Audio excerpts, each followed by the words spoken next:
Manajemen ASN adalah pengelolaan ASN untuk menghasilkan pegawai ASN yang profesional, memiliki nilai dasar, etika profesi, bebas dari politik, dan bersih dari korupsi, kolusi, dan nepotisme.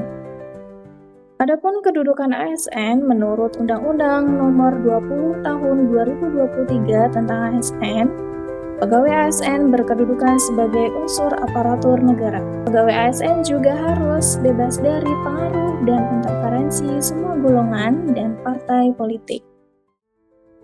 ASN memiliki tugas dan fungsi sebagai pelaksana kebijakan publik, pelayan publik, dan perekat dan pemersatu bangsa. Hak dan kewajiban ASN. Hak ASN mendapatkan gaji dan tunjangan, cuti, perlindungan, pengembangan kompetensi, penghargaan dan pengakuan, pensiunan dan jaminan hari tua, fasilitas, dan juga bantuan hukum.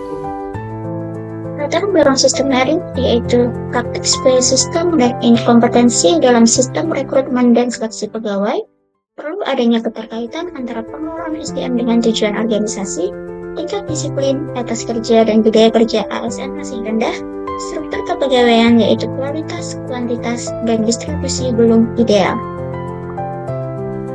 Manfaat sistem merit untuk organisasi yang pertama yaitu penerapan prinsip akuntabilitas, mengarahkan SDM mempertanggungjawabkan tugas dan fungsinya, instansi mendapatkan pegawai yang tepat dan berintegritas. Kemudian manfaat untuk pegawai yaitu menjamin keadilan dan keterbukaan dalam perjalanan karir. Jaminan dari sistem merit yaitu pangkat dan jabatan, pengembangan karir, mutasi pegawai, dan penilaian kinerja. Selanjutnya, saya akan menjelaskan mengenai manajemen ASN yang telah diatur dalam Undang-Undang Nomor 5 Tahun 2014 tentang Aparatur Sipil Negara. Ada 11 poin mengenai manajemen ASN. 1. Penyusunan dan penetapan kebutuhan. Yang kedua, adanya pengadaan PNS. Terdapat pada pasal 58 sampai 67.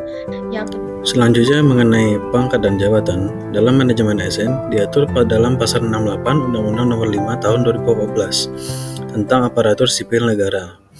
Selanjutnya yaitu dalam pengembangan karir yang diatur dalam pasal 69 dan pasal 70 dari Undang-Undang Nomor 5 Tahun 2014 tentang Aparatur Sipil Negara. PNS dapat dipromosikan apabila telah sesuai kompetensi, kualifikasi, persyaratan yang dibutuhkan, penilaian atas prestasi kerja, kepemimpinan, kerjasama, kreativitas, dan diberikan kewenangan oleh pejabat pembina kepegawaian atas pertimbangan dari tim penilai kinerja PNS pada instansi pemerintah. Penilaian kerja ASN bertujuan untuk menjamin objektivitas pembinaan ASN yang berdasarkan sistem merit. Sistemnya dilakukan berdasarkan rencana kerja individu, organisasi, atau kelompok dengan memperhatikan target, capaian, hasil, manfaat, dan perilaku ASN itu sendiri. Kemudian penggajian dan tunjangan ASN atau PNS diatur dalam pasal 79 sampai dengan 81 Undang-Undang ASN. Penghargaan bagi ASN, ada kenaikan pangkat istimewa, tanda kehormatan atau tanda jasa, penghargaan berupa piagam, medali atau lencana, insentif kinerja, peningkatan kesempatan pengembangan karir, dan penghargaan atas inovasi atau prestasi tertentu. Ada juga perlindungan bagi ASN, ada perlindungan hukum, profesi, keselamatan dan kesehatan kerja, dan juga perlindungan terhadap ASN yang menjadi whistleblower atau pelapor tindak korupsi. Dasar hukum yang mengatur disiplin PNS adalah Undang-Undang Nomor 5 Tahun 2014 tentang Aparatur Sipil Negara, khususnya Pasal 86, serta Peraturan Pemerintah Nomor 94 Tahun 2021 tentang Disiplin PNS.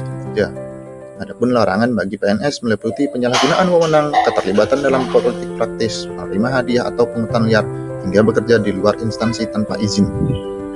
Jika melanggar, maka sanksi disiplin dibagi menjadi 3, ringan seperti teguran, sedang berupaya pemotongan tunjangan kinerja, dan berat seperti penurunan jabatan hingga pemberhentian sebagai PNS.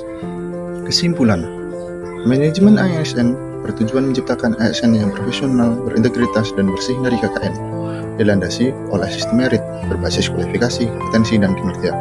Mencakup seluruh siklus pengelolaan ASN dari rekrutmen hingga disiplin, menjamin keadilan, kepastian hukum, dan peningkatan kualitas pelayanan publik. ASN menjadi pelayanan publik sekaligus berkat NKRI yang efektif dan akuntabel.